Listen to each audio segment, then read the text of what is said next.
Xeyir olsun əziz birinci sinif şagirdləri. Bugün mən sizlər üçün Çınar yayımlarının məsələ həll eləməyi öyrənirəm test kitabçasından test 2-də gələn sualların izahını paylaşacağım. Birinci sualda bizə deyir, qeyd edim ki, bölməmizin adı 10 dairəsində toplamaya aid məsələlərdir. Artıq test 2-də görürsünüz ki, orta və çətin səviyyədə olan suallar var. Birinci sualda bizə deyir, parkda 4 sarı rəngli oturacaq və bunun 2 qatı qədər yaşıl oturacaq var. Və bizdən soruşur, parkda neçə yaşıl rəngli oturacaq var? Uşaqlar, mən sizə sual verim, siz suallarıma cavab verin. Parkda neçə sarı rəngli oturacaq var? Bəli, 4 sarı rəngli oturacaq var. Bəs yaşıl rəngli oturacaqların sayı sarı rəngli oturacaqların sayından nə qədər çoxdur? 2 qatı qədərdir, bəli. Bir şeyin 2 qatı nə deməkdir uşaqlar? Yəni bir ədədin 2 qatı o deməkdir ki, həmin ədədi qaydıb özü ilə bir yerdə toplamaq lazımdır. Yəni həmin ədədin üzərinə elə özünü gəlmək lazımdır. Və nəticədə alınır 8. Bu bizdə nəyi göstərir uşaqlar? Biz nəyi tapmış olduq? Bizə axı deyirdi, yaşıl rəngli oturacaqlar sarı rəngli oturacaqların 2 qatıdır. Biz də 4-ün 2 qatını tapmaqla yaşıl rəngli oturacaqların sayını tapmış olduq. Demək ki, parkda 8 yaşıl rəngli oturacaq var. İkinci sualda bizə deyir.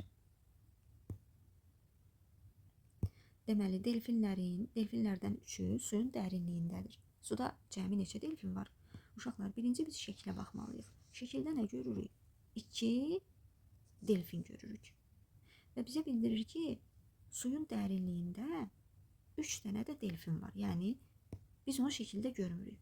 Çünki o suyun dərinliyindədir. Biz baxın, suyun görünən hissəsində, üzündə də belə deyim, 2 delfin görürük. Amma suyun dərinliyində, yəni görmədiyimiz yerdə də altında 3 dənə də delfin var. Yəni 2 delfin var idi. Gəlin mən bunu rənglə, dairələrlə göstəreyim. Suyun üzündə 2 delfin var. Dərinliyində də əlavə olaraq 3 dənə delfin var. Bir yerdə bunun sayını soruşur. Bir yerdə neçə delfin eləyir uşaqlar? Sayaq. 1, 2, 3, 4, 5 delfin eləyir. Əslində biz burada nə yerinə yetirmiş olduq? Toplama əməli yerinə yetirmiş olduq. Suyun üzündə gördüyümüz delfinlərin sayının üzərinə suyun dərinliyində olan delfinlərin sayını gəldik. Bir yerdə bunların sayını tapdıq. 2 üstə gəl 3 neçə eləyir uşaqlar? Bəli, 5 eləyir. Üçüncü sualda bizə deyir. Tahir 3 dənə şokoladlı dondurma və bunun 2 qatı qədər meyvəli dondurma aldı. Tahir neçə dənə meyvəli dondurma aldı? Mən sizə sual verirəm. Tahir neçə dənə şokoladlı dondurma almışdı uşaqlar? Bəli, 3 dənə. Biz bundan nə qədər çox meyvəli dondurma alıb? Bunun neçə qatı qədər meyvəli dondurma alıb? Bəli, 2 qatı qədər. Xatırlayırsınızsa, mən birinci sualda bir ədədin 2 qatının nə demək olduğunu artıq izah eləmişdim. 3 dənə şokoladlı dondurmanın 2 qatı o deməkdir ki, 3-ün üzərinə elə 3'ü gəlmək lazımdır. Bir şeyin 2 qatı onu 2 dəfə toplamaq deməkdir. 3'ün üstünə 3 gələndə neçə eləyir uşaqlar? 6. Demək ki, meyvəli dondurmaların sayını tapmış olduq. 4-cü sualda bizə deyir. Deməli, Toğrulun qəfəsindəki quşların sayı anarınkindən 4 ədəd çoxdur. Toğrulun qəfəsində neçə quş var? Uşaqlar, baxın, bizə bir şəkil verilib, qəfəs şəkli. Və bu qəfəsin içərisində 2 quş görürük. Bu kimin qəfəsidir? Anarın qəfəsidir. Deməli, sual verirəm sizə. Anarın qəfəsində və yaxud anarın neçə quşu var uşaqlar? Anarın qəfəsində neçə quş var? 2 quş var. Yaxşı, məsələdə bizə nə deyirdi? Bir daha oxuyaq. Toğrulun qəfəsindəki quşların sayı anarınkindən 4 ədəd çoxdur. Anarınki əgər 2-dirsə, 2-dən 4 ədəd çox olan ədəd hansı ədəddir? Neynəmək lazımdır? 2-nin üzərinə 4 gəlmək lazımdır. Neçə eləyir uşaqlar? 6. Nəyi tapdıq biz? Toğrulun qəfəsindəki quşların sayını. Bizdən deyil, onu soruşurdu. Cavab oldu 6. 5-ci sualda bizə deyir. Aşağıda verilən məlumatlara əsasən məsələ qurun və həll edin. Baxın, biz səbət şəkli görürük. Səbətin içərisində 3 armud olduğu qeyd olunub. Yenə səbət şəkli görürük. Burada isə səbətin içərisində 4 banan olduğu qeyd olunub. 3-cü şəkildə də səbət şəkli görürük. Burada səbətin üzərində yazılıb ki, cəmi meyvə. Necə bir məsələ qurarıq? Məsələn, deyərik ki, birinci səbətin içərisində 3 armud, İkinci səbətin içərisində isə 4 banan var idi. Bu meyvələri bir yerə qoysaq, üçüncü səbətin içərisinə qoysaq, üçüncü səbətin içərisində cəmi neçə meyvə olar? Belə bir məsələ qura bilərik. Siz də özünüz bir məsələ düşünün və bu həll hissəsinə yazın. 6-cı sualda bizə deyir, toyuqlarımız dünən 5, bugün isə dünənkindən 2 ədəd çox yumurta yumurtladı. Toyuqlar bugün neçə yumurta yumurtladı? Uşaqlar, sual verirəm. Toyuqlar dünən neçə yumurta yumurtlamışdı? Bəli, 5, dünən 5. Qeyd edək o zaman, dünən 5 yumurta yumurtlamışdı. Bugün dünənkindən nə qədər çox yumurta yumurtlayıb? 2 ədəd çox. Sayı daha çox imiş, düzdür? Bugünkü yumurtaların sayı çox olan zaman nə edirik? Artan zaman nə edirik? Toplama əməli yerinə yetiririk. 5-in üstündəki gələndə neçə edir? 7. Demək ki, toyuqlar bugün neçə yumurta yumurtlayıb? 7 yumurta. Daha sonra 7-ci sualda bizə deyir, həyətdə 5 uşaq oyun oynayırdı. Onlara 3-dən çox, 5-dən az sayda uşaq da qoşuldu. Birlikdə cəmi neçə uşaq oldular? Uşaqlar, həyətdə neçə uşaq oyun oynayırdı? Baxın, burada şəkildə də hətta görürük ki, şəkildə 5 uşaq verilib. 5 uşaq oyun oynayırdı. İndi sual verim sizə. Əgər bu uşaqlara başqa uşaqlar da qoşulsa, uşaqların sayı artar, yoxsa azalar? Bəli, artar. Yaxşı, bu uşaqlara, 5 uşağa neçə uşaq qoşulduğunu biz necə tapaq? Baxın, belə bir cümlə deyir bizə, belə bir burada cümlə keçir. Onlara deyir ki, 3-dən çox, 5-dən az sayda uşaq qoşuldu. Uşaqlar, 3-dən çox, 5-dən az. Demək ki, bu uşaqların sayı 3 ilə 5-in arasında yerləşən rəqəm qədərdir. 3 ilə 5-in arasında neçə yerləşir uşaqlar? Bəli, 4 yerləşir. Baxın, 4 3-dən çoxdur, 5-dən isə azdır. Demək, bu 5 nəfər uşağa əlavə də 4 nəfər qoşulub. Bir yerdə bu uşaqların sayı nə qədər olub? Bəli, 5 də gəl 4, 9 edir. Baxaq, babası Uğura dünən 5 1 mil dəftər və bugün isə 2 1 mil dəftər aldı. Uğurun cəmi neçə dəftər oldu? Uşaqlar, babası dünən Uğura neçə dəftər almışdı? 5 dəftər. Bugün nə qədər dəftər aldı?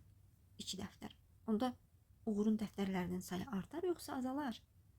Artar, əlbəttə artar. O zaman biz Uğurun bir yerdə dəftərlərinin sayını tapmaq üçün nə etməliyik? Dünən aldığı ilə, babanın dünən aldığı dəftərlərlə bugün aldığı dəftərləri toplamalıyıq. Cəmini tapırıq, neçə olur? 7 olur. 9-cu sualda bizə deyir, 2 mərtəbəli yataqxananın birinci mərtəbəsində 4, ikinci mərtəbəsində isə 5 tələbə qalır. Yataqxanada cəmi neçə tələbə qalır? Uşaqlar, ola bilər ki, burada bəzi sözlərin mənasını, ola bilər bəzi sözləri siz gündəlik həyatınızda çox da eşitməmisiniz. Yataqxana nədir uşaqlar? Yəni, ev kimi düşünə bilərsiniz. Ora pul ödəməklə insanlar yataqxanada qala bilərlər.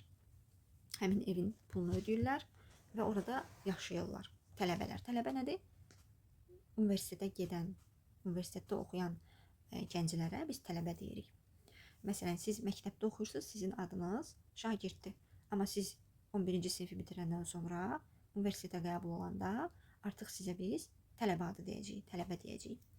Yataqxana da dediyim kimi, yəni öz evimiz deyil, bir evdir. Sadəcə olaraq biz oraya ödəniş edirik ya da hansısa universitetin həyətində yerləşir o yataqxana və tələbələr, yəni şagirdlər belə düşünə bilərsiniz ki, orada qalırlar. Deməli, deyir ki, 2 mərtəbəli yataqxananın, yəni 2 mərtəbəli evin, biz buna ev deyirik. Birinci mərtəbəsində deyir 4, ikinci mərtəbəsində isə 5 tələbə qalır. Yataqxanada cəmi neçə tələbə qalır? Yəni deyir ki, bu, yəni demək istəyir ki, bir yerdə bu tələbələrin sayı nə qədərdir? Nə etməliyik bir yerdə sayılarını tapmaq üçün? Toplamalıyıq bunları. Neçə edir? 9. 10-cu sualda bizə deyir, el günün, baxın, burada bir rəf şəkli verilib, düzdür? Kitab rəfinin, yəni kitab şkafının bir rəfinin şəkli göstərilib. Və altından da yazılıb ki, el günün rəfi. Görək məsələdə bizə nə deyir? Deyir, mənim kitablarım el günün kitablarından bir ədəd çoxdur. Mənim neçə kitabım var? El günün rəfini əvvəlcə sayaq, el günün rəfində olan kitabları sayaq əvvəlcə.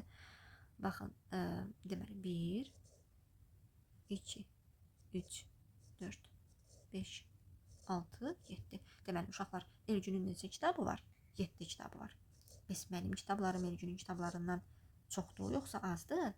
Çoxdur. Demək, kimin kitabı əslində çoxdur? Mənimki çoxdur da. Çünki deyir ki, mənimki Elgününkindən bir ədəd çoxdur. Çox olanda nə etmək lazımdır? Toplamaq lazımdır.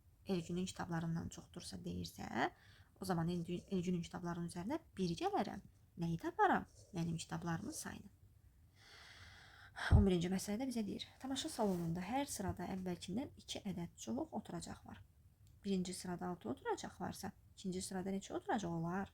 Uşaqlar, baxın. Tamaşa salonu təsəvvür etmək lazımdır. Yəqin ki, hər biriniz teatra getmisiniz. Teatrda bilirsiniz ki, salona daxil oluruq və səhnəni izləmək üçün biz oturacaqlarda əyləşməliyik.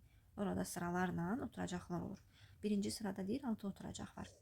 Və burada ikinci sırada neçə oturacaq olduğunu soruşur. Biz onu necə tapmalıyıq?